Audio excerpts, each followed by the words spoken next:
let's walk a little bit. We'll go down to the grandstand. We'll pick up Chris Widmaier, who is, as I told him, he's the best public relations guy of the majors around New York. How's that? He's really good at what he does.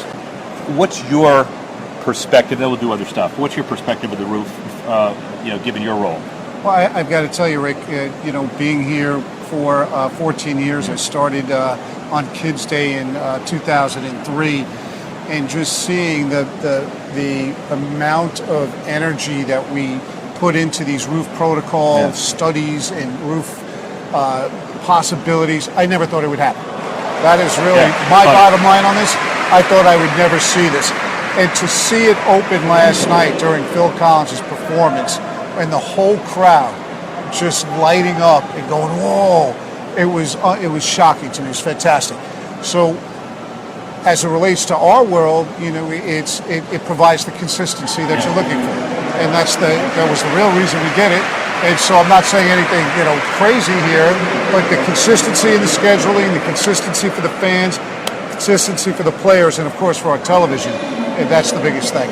Well, and Danny answered this from his operational perspective, but if you were to say, as a business case analysis in Harvard Business School, we're going to spend $150 million on something that we can't monetize or amortize, but there's some ephemeral notion of goodwill, you'd be shot.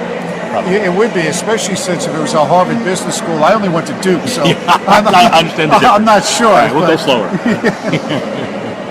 But it's the same. It's the same process. It's just you did this for reasons that were unrelated to the bottom line. Well, it's true. I mean, one of the driving forces there, obviously, is like tennis is in competition with itself. We're seeing roofs at Wimbledon. We're seeing roofs in Australia. The French Open would like to get a roof. You see these facilities in Madrid, Beijing, Shanghai. You put on top of that, excuse me, that I believe we are in the most hyper-competitive sports marketplace in the world.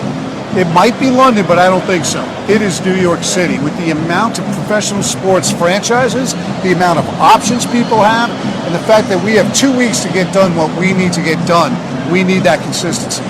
Clearly. Let's walk down to the grandstand area and show us what you want to show us.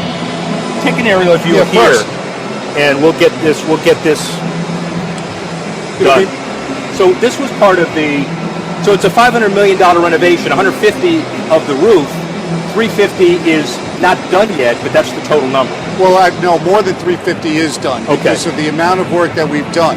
So we are in a 5-year transformation period. We're in year 3 right now. So what you're seeing is the operational retractable roof for the first time utilized this year. We will see the new grandstand stadium, which is going to be a crown jewel in all of tennis. The old grandstand held 6,000. The new one will be 8,125. So it's up by about 2,125 seats. It's a fantastic new court. And the other piece of this, folks, is that we have expanded only by 30 feet down to the south. But by doing that 30 feet, this whole boulevard has opened up. That is connecting Court 17, which was built about 4 years ago, all the way down the boulevard, a 500-foot boulevard that will eventually get you to the southwest quadrant where the new grandstand will be. So, 500 feet long, 40 feet wide. So what used to be very cramped and very tight is now much wider. It has much more breathing room. People are strolling and not bumping into each other. As you can see, we've redesigned the whole southern complex. It's much more modern and sleek looking. The numbering even of the courts is pretty dramatic and really pops. Also, the booths underneath there, where, from 16 through 13, they're all connected with an elevated walkway, which is a brand new feature for fans. But we built up courts 11, courts 12, and court 7, which allowed us to grow our retail, our fan amenities, and our sponsor activation booths probably by more than 50%. So, talk sponsors, and let's talk walk. Sure, absolutely. Just watch your feet. I'm sure he told you, up literally on the top of the old roof of Arthur Ashe Stadium. So, as you can see, we've got rigging of all sorts for television around the world, among other things. Is it structurally sound? I've put on 20 pounds over the last year, Let's see. This would be the last 20. Yeah, no, it still holds you up. Okay, thanks. It's very scientific measurement. Thank you very much. I want to do. Said that again. Corporately, explain to me how the facility, how the expansion, the improvement. I mean, one of the, We good? certainly one of the things that we're most proud of is our partners and our roster of sponsors that associate themselves with the USTA and the US Open. I mean, from J.P. Morgan Chase, American Express, Mercedes-Benz, right on down the line. By giving them big Emirates Airlines, I mean, their booth is this morning. The line to get into Emirates Airlines booth, activation booth, was longer than it was to get into the new grandstand. It's a great story. It was because people want to have fun. This is, as you know, this is a lot different from other sporting events in the sense of the experience of the fan. If you come here, more than likely you're here for more than 6 hours, sometimes 8 to 10. Right. So you have to provide a different type of an experience that an arena event or a normal stadium event would provide, where you're going there 3 hours later, you're out. So you have to have multiple food offerings. You have to have your all kinds of activations for different age groups to totally entertain and captivate people, knowing that the crown jewel of it is the tennis tournament. Yeah. But when you're spending that much time, you've got to build things that are going to attract people. And by making this expansion, to your point, we've allowed our sponsors to grow what their offerings are to us. How long are your partnership deals, generally? I think it's probably the longest average in sports. I believe the average is over 22 years. And, some newer than others. Emirates Airlines is newer, but I mean, they're just, they've been with us for years now. They keep growing with us, meaning their role with us. Right. I mean, obviously the airline is growing on its own, but it's just people, once they get involved, they generally stay involved. And you give them the ability to create their growth strategy by activating as you improve the facility too. Absolutely, and that's a big part of the transformation as well. You have the core operational issues, right, of the retractable roof that we talked about for scheduling consistency. Then you have the idea of, can you expand how many people enjoy the U.S. Open by growing the grounds? So if you replace the old grandstand, which held 6,000 people, with a new grandstand that holds 8,125, you get, for the 2018 U.S. Open, that will go from 10.6 to 14. So we will have 4,000 more people for that. So in all, we might be up 10,000 people a year, and it'll be more comfortable than it was last year or the year before. Which is great. One more thing before we walk down, just so people, most of you have been to New York, but maybe not. So that's the site of the 1962 World's Fair, if my history is correct. 64. All right, either 62 or 64, but I suspected 64. And that's the globe, and this has always been the convenient point. The Citi Field where the Mets are, Old Shea Stadium, is just to our left. LaGuardia's landing pattern is, by the way, did the Jets change landing patterns for the Open? Yes, they do. I mean, it's something that we're very thankful to the Federal Aviation Administration, the FAA. They work with us that during play the jets are rerouted, so they're not booming over this facility. That said, obviously they have precedence. If they need to go into the normal pattern, we understand that. We are alerted to that, and that will happen. Interesting. Let's keep walking. And I just want to tell you that it is a classic case of leverage, because when I have asked the FAA to stay quiet during dinner at my house, I still get the same number of planes. Yeah. I don't get it. That's one of those things, Rick. And I know. I understand. A lot of things in your life that you can ask for, but you don't get them. And because you have I guess it's a serious point, a magnificent relationship with mayors/mayor. I mean, it continues, right? David Dinkins was great. The reason that this stadium was built and that we're on this site has a lot to do with the 106th mayor of New York, David Dinkins. Right. That being said, we try to be a great corporate citizen. There were many people in the Queens community that were reluctant or opposed our desire to recapture 30 feet. We saw it in a different way, because for some reason when this park was developed, right outside our south fence line, the area that we expanded into was literally 3 rows. I don't know why it was 3, we're not sure why. So basically we moved our fence line to the end of the first row. So there's still 2 roads there. Yeah. We are going to beautify that. We already have with landscaping and trees and whatnot. But I understand all public land in New York City is precious. Right. So there were folks in the community boards that surround the park that were understandably upset. So what did? We said, look, this is what's going to be the benefit. The U.S. Open is already providing New York City $750 million in direct economic benefit a year because 46% of our patrons come from outside the New York metro area. If that's not enough, and I understand because we've already been doing that, we will guarantee, that we will contribute to the Conservancy of Flushing Meadows Corona Park. I think it's something between $5 and $8 million. I don't remember it off the top of my head. Certainly over $5 million. It's not all about the money. It's about how you're going to use that money to beautify this park. And when we got in front of the community boards, when we worked with the Borough of Queens, when we worked with the City Hall here in New York City, and when we worked in Albany, they saw that we were legit and we meant what we said. And that goes a long way. Those relationships, whether it's with the political teams, whether it's with the communities, your fans, your players, your partners, if you're a stand-up organization and you mean it, you're going to have success. I will just keep talking a walk.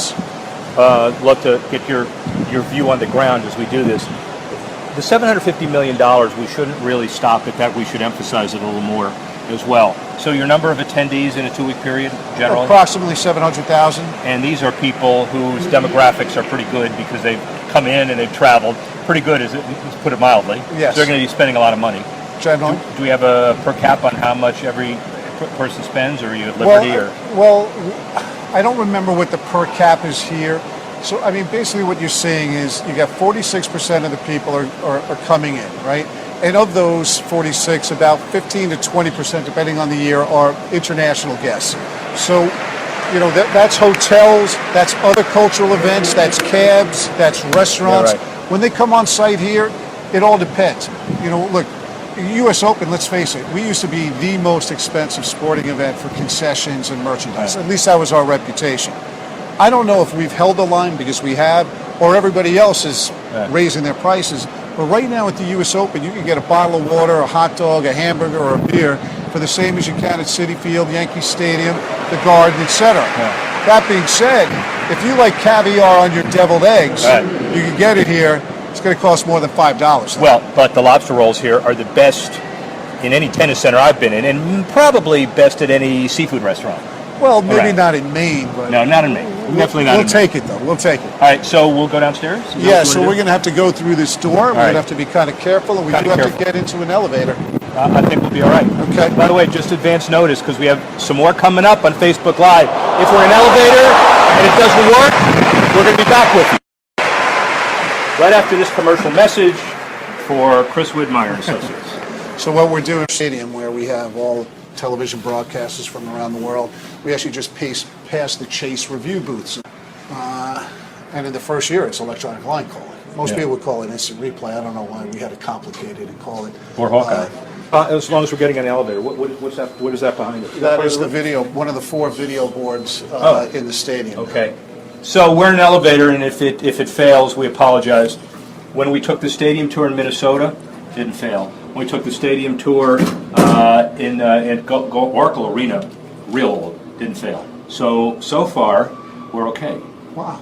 Is that good? Yes. And I know you have significant technological acumen, so I'm sure you can explain where the ions are lined up here, where it's not. All right, we back? Good. All right. Well, I guess we shouldn't talk too quickly about signals and elevators. Maybe the comparison of facilities around the country got lost when we were talking about it. That would be a good thing. All right. So we're down on the first level. Yes, we're back down on the ground level, right outside of Arthur Ashe Stadium, and we're facing the South Plaza area of the USTA Billie Jean King National Tennis Center. So part of the idea was to upgrade this facility. The vision for this started many, many years ago, where this used to just be completely concrete pavers.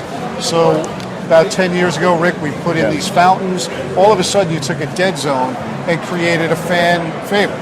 The photo ops, and now whatever everybody does with Snapchat or Instagram, or, this is one of our popular spots for that. At night, demographics, young demographic for the Snapchat. No, well, certainly the earning demographics I saw some numbers saying the average is 160,000 income, which is pretty significant. Yes, it is. Yeah, very significant. One of the highest in sports, if not the highest. But and a lot. I see a lot of young faces here. Well, I mean, like we have to, like if you're going to grow, you can't stay flat. You can't be doing the same things, right? Right. So if tennis doesn't try to make, if the USTA does not attempt to make tennis look like America, we're making a mistake. And that's what we're trying to do, make tennis look like America. Well, and that's a very important point that we're going to spend a minute on.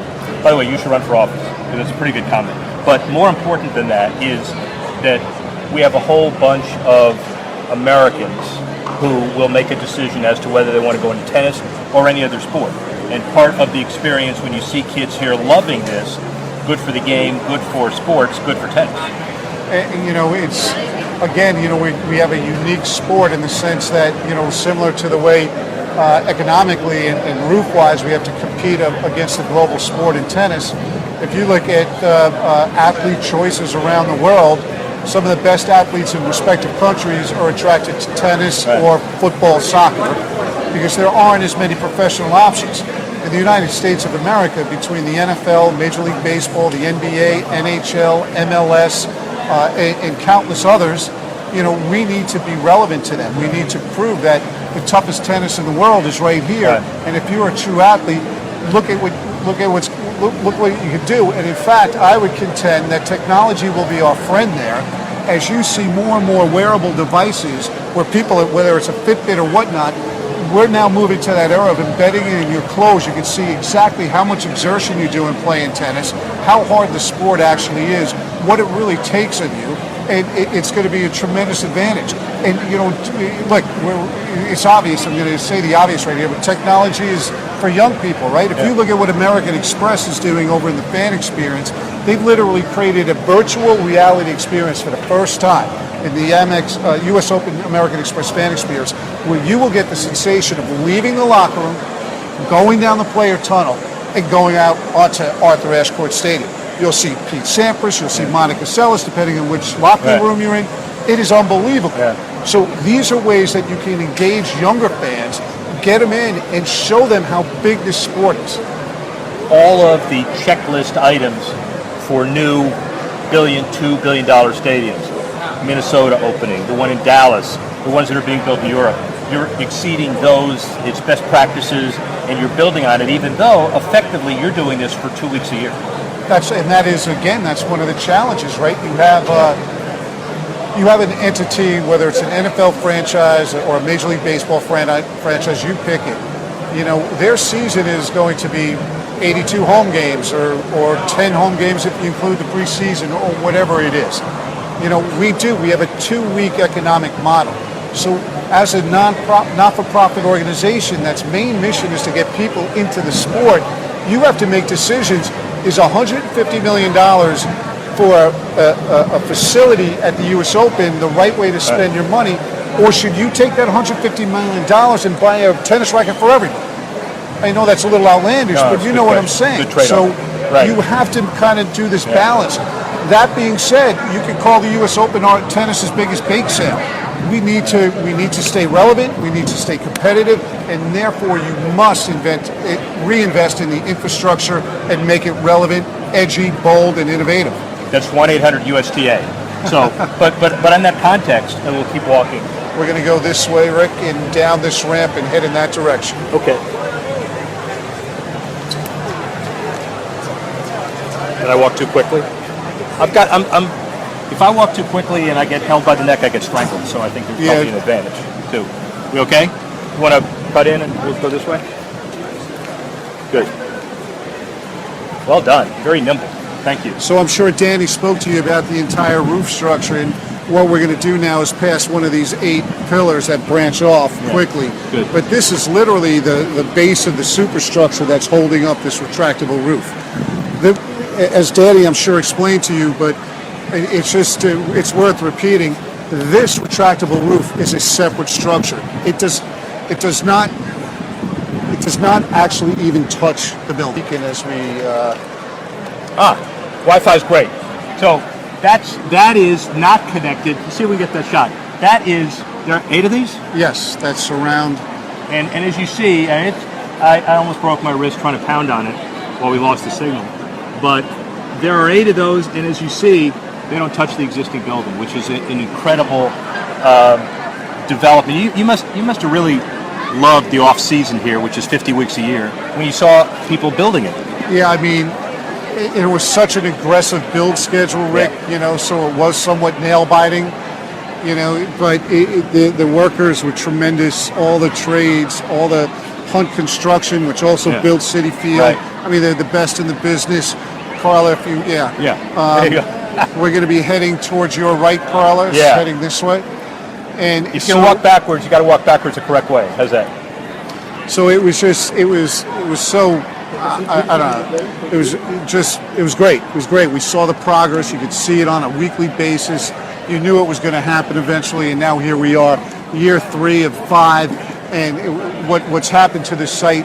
You see some older folks that older fans that have been coming for years, maybe took a couple of years off for whatever reason, come back and they're like, "What happened?" Yeah, amazing. I can't believe it. Let's pick up one more point as we keep walking. Sure. The bake sale USTA, I kind of made fun of it, but the dollars that are available to promote boys and girls tennis around the country, in very significant part, come from the USTA, which in very significant part come from the revenues of this tournament. So when you say nonprofit, you really mean that you're generating money that you're going to be using to develop kids' tennis around the country. Well, yeah, that's or amateur tennis, broadly defined. No, that's 100% correct. Yes, is to promote and develop the growth of tennis. So, very simply put, I think it's 8 words. So what we do is, with the monies that are generated from the U.S. Open, we do it. They could be our teams. We help fund national programs that try to get rackets into people of all ages' hands. We do have a definitive focus on youth. There's no question. But we also, then help fund the sections so they can bring it down to the local level. This is all brand new here, Rick. This is the new grandstand. Brand new association with Adidas. They have a nice store on site. The store is spectacular. There's a new food village over here. I guess I'm speechless because every year you come back and this place really changes in many ways. So what you're seeing is now, because of the way we built it out, American Express has a second radio thing. The Oyster Bar that was in the stadium has been moved out. That's the beginning of the corporate activation that we looked at from the roof, where you saw the elevated walkways. Jacobs Creek has a stand. Lavazza has a stand. This is our new mini food court behind us and to the right, where to try to take some of the pressure off of the existing food court that did get very crowded, especially on our biggest days. How do you feel about traffic flow? We're doing this 2 days into the event. I guess people will have to find their own way about what they want to do, and at the end of 2 weeks, people will be a lot smarter than they are today. I agree, but you know what? I think, like anything, it's the exploration, it's the journey. Yeah. But let me say this. If we were attempting to do this 2 years ago, or even last year, but 2 years ago, we would not be able to do what we're doing right now. It would be too crowded. There's no way that you could do a Facebook Live type application on these grounds. It just would not been. You just wouldn't have been capable. It wouldn't have worked. You would have bumped into people. It would have been an inconvenience, and we probably would have asked you not to do it. Well, to be perfectly frank. Yeah. So I guess kudos to your site planners and your visionaries, right? Do we have a person that's going to show us here? No. Okay. Well, that's all right. So what we'll end up doing is talking a little bit about activation in general tennis, and we can deal with them later on. Okay. So kind of to summarize all of this, sure. How do you feel about the state of tennis generally, and how this facility is in step with it? So I'll be very frank here. Yeah. I think tennis is good, but we need to get better. Okay. As I said earlier, we need to ensure that tennis looks like America. We need to do outreach to more communities, get more people involved in the sport, and we're doing that. We're putting our money where our mouth is. We're investing in youth. We're investing in schools. We're investing in parks. We want to make tennis is so accessible. It's a cheap sport to get involved in. I know it has the country club, still the patina of the country club sport now, but it's not. I don't play at a club. I play at a local high school, and I play at a park, my local park that I walk to with my son, and we hit there. It's like, you know, how much is a can of balls? $5 or something? $3.50? I guess it all depends on where you buy them, you know. But it's an easy sport to get involved in. We changed the rules and changed the equipment for the youngest kids, so you wouldn't just be hitting a ball and running all over the place, where they could actually begin. Sorry about that. Where they could actually begin to rally and learn in a quicker fashion, move them through the pathway. I think we're doing better. I think we got more to do, and I think we're going to do it. Well, all right. So then the last question about all of this is your vision about how, not just the USTA, but about how this facility helps promote the brand generally. Okay. And I also think when you think about it, we'll talk about it, it's more impactful than any other pro sports building on any other sports, because really this is going to help define the future of tennis for years to come. Right? I agree with that. And the one thing that we don't lose sight of is we are a public park. We are in a public park. So for 11 months of the year, this is a public facility.